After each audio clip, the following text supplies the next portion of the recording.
bottle বাক এখন বাক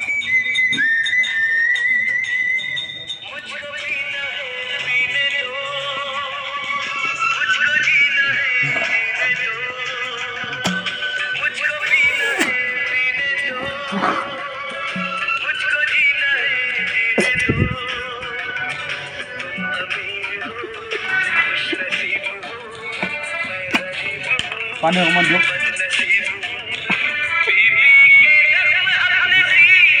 বন্ধুসকলে পইচা দিয়া মাল হয় কিয়ত নাযায় পানী মিলাই খাম আমি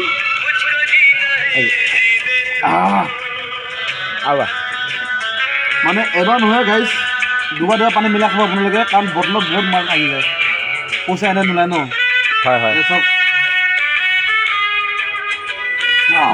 মজা হা নালাগে বটলত পানী মিলাই খাইছে মাল খাই হৈ গ'লগৈ গাইজ চাওক না আজি আমাৰ পাৰ্টিটো যিহেতু আজি শনিবাৰ আমাৰ পে'মেণ্ট পাওঁ ইয়াত চাখনা মাল আৰু বন্ধুসকল কথা এটা কওঁ মানে বটলত তাৰমানে 1 টকা থৈ দিয়া নাই 1 টকা থৈ দিয়া নাই বন্ধুসকল ইয়াত 5 পইচা থোৱা নাই আৰু হ'ব দিয়া বাই বাই আজিলৈ ভিডিঅ'টো ইমানতে